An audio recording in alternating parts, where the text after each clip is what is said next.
I really had wished, and I'm going to keep working and hope that fingers crossed, maybe I get to be part of that again. But I'd wished that we had been able to meet in person.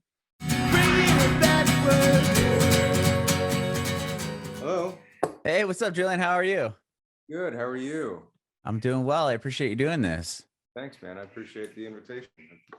Of course. Cool. Yeah. So I'm Adam, and this is a podcast about you and your journey in music. And we'll talk about the new song and what you have going on. Okay. 1 second. My daughter's just on the phone, so I'm going to tell her to go to the basement. All right. Cool, man. I'll go to you. Ella, sweetheart.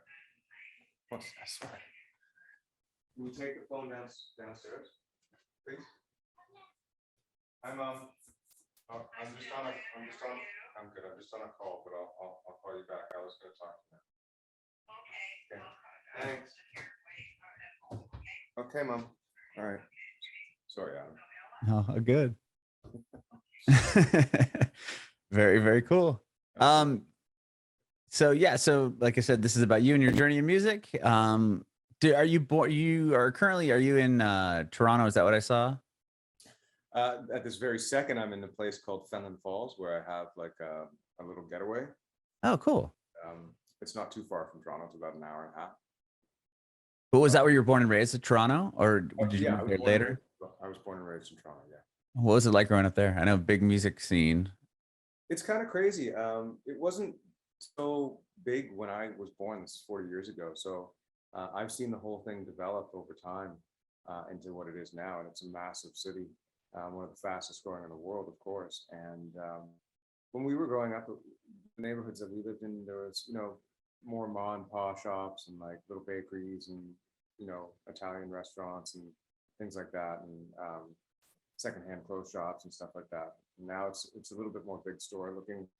Certainly R&B and hip hop is like the world's stage from Toronto, but growing up, it was rhythm and blues, which I guess is the same thing. It just developed into something else later. It's pretty cool. But folk music was really big too. And my grandmother and my family were pretty much entrenched in the music scene and the dance and the fashion scene. My aunt was a model. My grandmother was a fashion designer. And oh, wow. Crazy stuff. Yeah. That's really cool. So you've grown up within at least this industry in some regard. In some regard, yeah, for sure. My dad's a photographer and a piano player himself, and a lot of my family members all play. In fact, on the last couple of records, my cousins Gene and Barry are the rhythm section for most of it. Oh, wow. Yeah. That is really, really cool. So your parents both play, you said? Is that how you kind of got into music, was through them? Just my dad. My mom can't sing a lick. Oh, okay. So dad plays. And did he want you? I mean, you said he's a piano player. Was that something that you started off on? It was actually, yeah. There's a piano right here in front of me right now. And how old were you when you started playing piano? God, I was 5. Oh, wow. Was it something that you were drawn to, or did your parents kind of say, I was drawn to it. And I sort of think, and now that I'm speaking to my parents, they may have started me too early, but they don't necessarily agree, because I lost a bit of a love for it when I picked up the guitar. Now I'm regaining that love for it. Okay. I'm playing it again and re-teaching myself some of the things that I sort of lost along the way. But I play every instrument, really. There's an upright bass over there. Oh, wow. Yeah. But you started off on the piano, and then you built your way from there. For sure. Okay. And when do you start writing songs, like or playing guitar? Was that the next instrument, or like how did your journey kind of progress? Making stuff up at 5.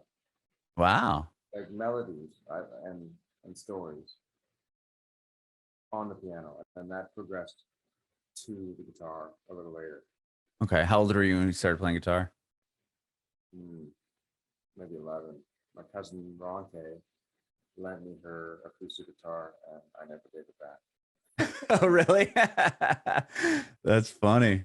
And from there, were you writing songs? And when you're writing these songs, were you showing people them, or was it something you kept to yourself? Like, how did you then No, how do people was know showing that them. you wrote I was songs? showing them to my folks. I mean, there's videos of me running up to my dad saying, "Do you like this one, Daddy? Do you like this one?" And like showing him something I'd done.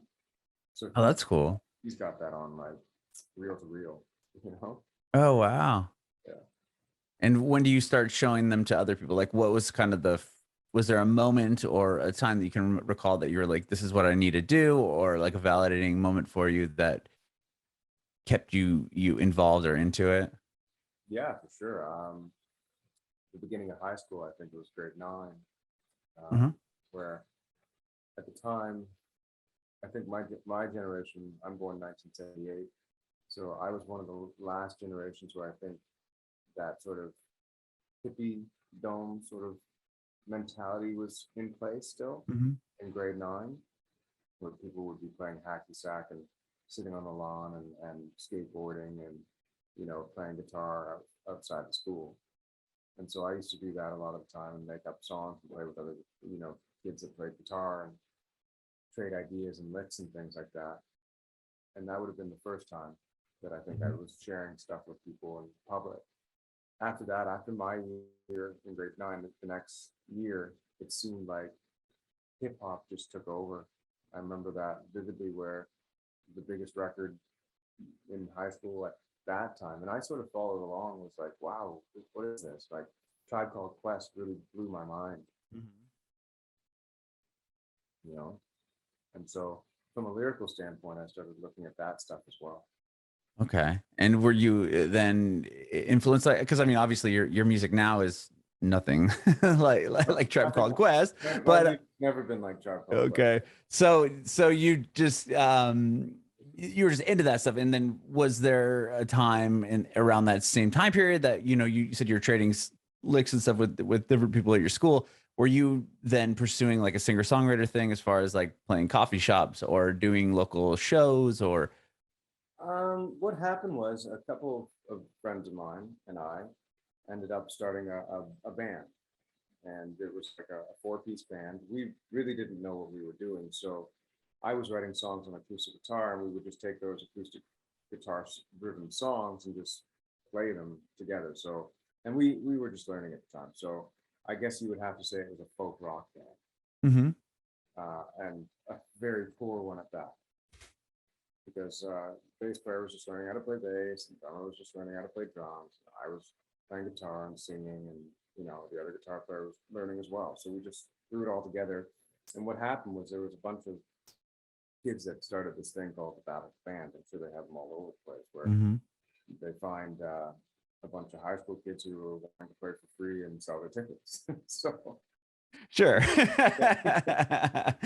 so we did that, and we did that a bunch of times, and we won a couple of those. We came second and third, and we thought, well, maybe there's something here. But we were playing original music, and it was music that I had written, and my other buddy Andre, who's a singer-songwriter still to this day. He was the other writer and singer in the band. So we were, just trying to figure it out. There was really no genre, specifically. Mhm. And from there, did you carry on playing with this band, and how long do you guys go for? And from there, is that when you kind of break off and do your own solo thing? No, I played with that band, and in different incarnations of that band for close to 15 years.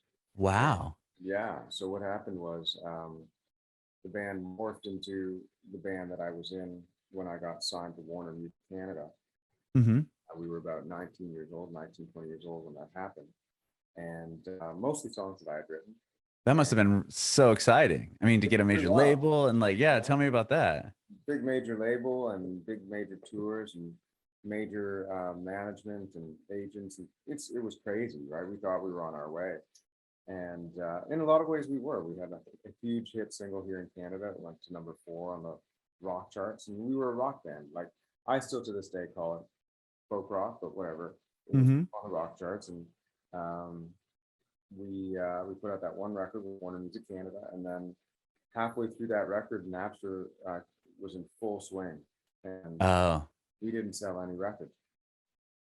because everyone was downloading. Yeah.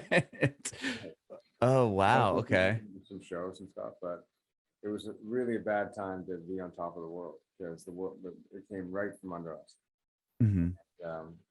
We ended up, parting ways with the major label, and I ended up working at structuring my own independent label so that we could release the music. And we released 2 more records, toured on our own, and did everything on our own as far as we could. And that band was called Staggered Crossing. And Okay. we had fun. We had a good time. At times there was a grungier sound. At times there was a Americana sound. At times there was the soul oriented sort of feel to it, which morphs into what I would do next. And the next thing I did was perform under the Julian Taylor band, which was more of a rhythm and blues and soul pop thing. We had a couple hits with that band as well, and I know Just a Little Bit was a song that was really popular that got played on BBC Two and things like that. And Wow. yeah, it was pretty cool. And then I decided that I wanted to just try my hand at writing a solo record. And really, the thing about me is that all the songs I've ever written are really just folk songs. It just depends on who's playing with me. Right. I was just gonna say, but then if you're playing with a band that's playing rock songs, then it's now a rock song. Yeah, exactly. So that's what happened, you know. Wow. Okay. So you did Stagger Crossing for a handful of years. I mean, it sounds Oh like you yeah, guys were around for a we while. were around for a long time. We just released our 20th anniversary of our debut last year. Wow. Did you do anything for that? Yeah, we put a couple of songs that we hadn't ever released on it and threw it up on Spotify. And Warner Music was great about it, and they helped promote it a little bit, and then it was fun. That's so cool. And to have that, like, do you remember how you guys got signed to Warner in the beginning? Like, was it something that they found you or like, were you submitting song? I know people would make press kits back in the day and mail them out to labels or Oh do yeah, you, we got denied from every major label, including Warner, when we did that. But okay. there was a girl who went to high school with us, and her dad worked at one of the major independent publishers here in Canada. And she gave him the tape, and he loved it. He signed us to a publishing deal, and in the deal, it said that within a year, if he didn't get us a major record label deal, that the publishing deal would be null and void. So we said, sure. Wow. Delivered. That's crazy. That's so cool. Yeah. So from there, like when you put out your solo record, your first solo record, was that the album you put out in 2013? Yeah, it would have been a record. Well, I put out 2. One was Hmm. called Absence of the Sun, Hmm. and that's it's just me and an acoustic guitar. And then the second, the other one's called Blank Tape Levy, which I don't know if anybody can find at the moment, but I do have the rights to it now, so I'm going to re-release it. But it would have been the final Staggered Crossing record.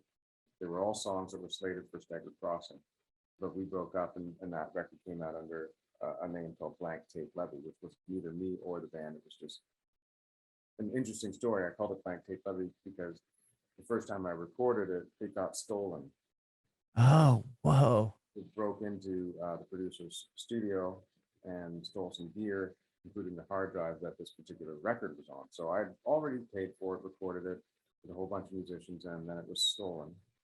Never really got to hear any of the mixes from the original one, but we had to record all the songs all over again. Oh my gosh. Yeah. Was that, I mean, do you feel like, did you, like, you must have had obviously a base of how the songs were going to sound, but do you feel like they changed at Oh all yeah, when you you can't help re-recorded it. them? Like you take a bunch of people and record the same thing twice.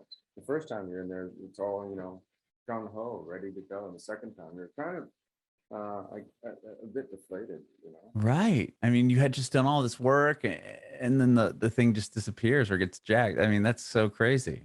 Yeah, it was pretty intense. Oh man. And then you ended up you said you did release it, but no one can find Yeah, it. no, I released it. At that time, there was no Spotify, right? Right. 2010, I think, and then there's 2013, I released Absence of the Sun. Okay. And from there, you've just continued to release records under Julian Taylor. I release whatever, if the band wants to get into the studio and hash it out and bang it out, I'm down. Mm-hmm. And most of the time it's just me, but like people want to collaborate, I'm down. I'll do a hip hop record if somebody wants me to. I just won't be the MC. I'll be Faith Evans, you know. There you go. There you go. Well, you had a huge, I mean, this year and last year and into 2020. I mean, with the Ridge. Tell me about that. And was that a record put together during the pandemic or? No, just before it actually. Oh, okay. So we went in there and recorded that in the summer of 2019. It was ready to go in 2020. I was going to release it in the fall, and then, you know what, I said, what the hell? Some people close to me were like, you know what, why don't you just give it a whirl? And it was an independent record, and I said, well, sure, I'll give it a whirl and see what happens. And well, things happened, which was really exciting. Yeah, right. I mean, it does extremely well. You get nominated for not only one but two Juno Awards. That must have been Yeah. had that happened before with even with Stagger Crossing? No, in the 20 plus years of my career, it had never happened. So I made up for lost time. Oh, wow. Yeah. What was that like? I mean, obviously, yeah, that's the biggest thing there is in music as far as when it comes to Canadian music. It's the Grammys of Canada. Yeah. So yeah, being included in that also was pretty nice. And the Polaris Prize, I was included in that as well, which is great. Yeah. I really had wished, and you know, I'm going to keep working and hope that it, you know, fingers crossed, maybe I get to be part of that again. But I wished that we had been able to meet in person. All of the stuff had been online. Even the Juno Awards were done, and they did a wonderful job online. It would have been so nice to be able to just, you know, converse with people in person. And Oh, so you had to be a part of the Junos that were not like had to be over Zoom or something? it was like this. Yeah, like this. Oh, what a bummer. Yeah, that was the only. I mean, it's amazing that you know that obviously the achievement and everything else, but I mean, I'm sure you're devastated that you couldn't be there, and Yeah, you know all the glitz and the glamour that comes with it. I really wanted to. Sure, but still, I mean, what a huge moment. It was a massive moment.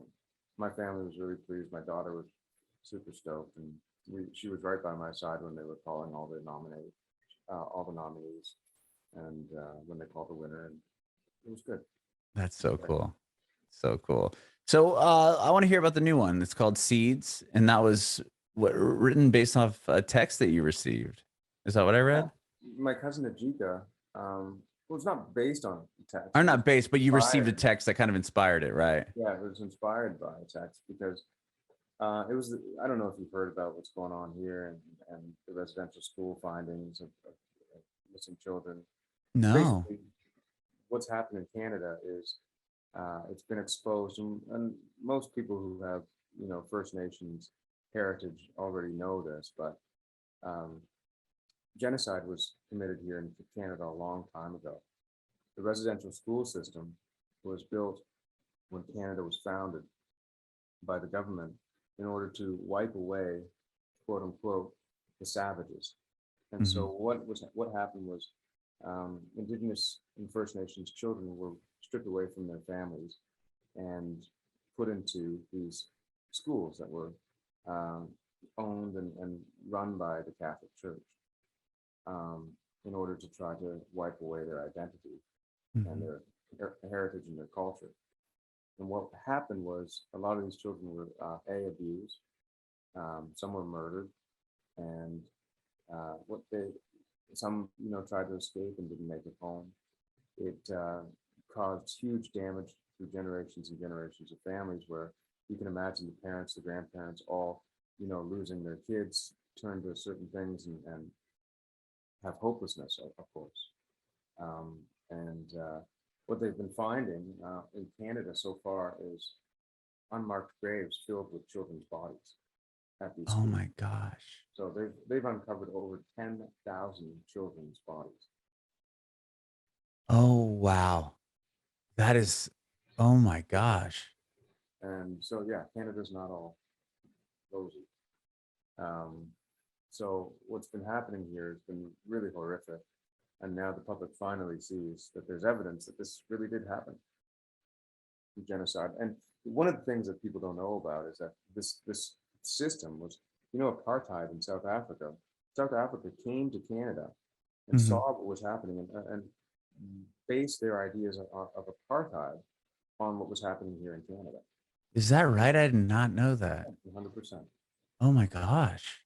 So when the one of the first uncoverages came up, I got the text from my cousin, and she said, you know, they tried to bury us, but they didn't know we were seeds. And that's what Wow. the song is based on. Yeah. Yeah. Oh my gosh. So, and this is still stuff that's being uncovered, you Oh know, yeah, as they as it's still going. have 150 schools to go over. Oh wow. So these schools are still standing. Like these are the original school. Like I guess Yeah, well, because they're I know here in the States they'll just, you know, build a development and then put a school there or mow something over and, you know, put a school there. Like I guess I'm can you kind of fill me in on how that is? sure. The schools are not operational at all, But the right? buildings are still But the standing. buildings are still standing. Okay. Yeah. Wow. As long, well, I guess the 60s would have been maybe the last, early 70s, which is still not long ago. No, not really. Not at all. And so, yeah, that's kind of, and you know, being a person of mixed heritage, being a black Indian. I mean, people will hate me saying that, but that's my folks have used that lingo for a long time. So Mhm. I guess the proper way to say it would be First Nations. But I essentially, felt compelled to also talk about, things like George Floyd and how those stories have been, captured on film because everybody's basically got a camcorder in their hand. Right, right. The black community knew these things were happening all the time, but not everybody else did, and they've been told, but they didn't believe it. And now there's evidence, and so there you go. Mhm. Yeah. So Oh my gosh. Well, and so is this song going to be part of a record that you have coming out, or I mean, a full album, or is it yeah. was it something that just kind of inspired you and you wrote the song and you put it out? No, there's a full album coming up. It's called Beyond the Reservoir. There are 9 songs, maybe a bonus song. I'm not sure. Okay. 9 tunes, and yeah, it comes out in October. Really, really proud of it. Lyrically, it's pretty emotional. It's poignant. It's heavy. It's a beautiful record. It's authentic. It's just like me. Are there other songs that are that, you know, deep rooted and that you know, Yeah, I powerful? mean the record's about identity. It's about resilience. It's about hope. It's about heartbreak and sadness. Some of the songs deal with murder, as friends of mine have been. Wow. Some of the songs deal with um, love and tragic things and heartbreak, as I mentioned. One of the songs is directly, correlates to the song "S.E.E.D.S," and that's a song called "Stolen Lands," where I deliberately take a shot at Woody Guthrie.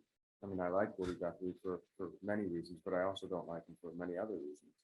I have you know, a hard time with "This Land Is Your Land," and I say it. I said, in the song, the lyric goes, "This land is your land. This land is my land. This land was made for you and me." And then I say, "A poor choice of words by Woody Guthrie. The land was stolen, and now everyone can see." And then, Oh. and then the second part goes, and "This land is your land. This land is my land. This land is made for you and me." No, it wasn't. Poor choice of words by Woody Guthrie. The land was stolen and built on slavery. So I'm trying to address both parts of my cultural heritage.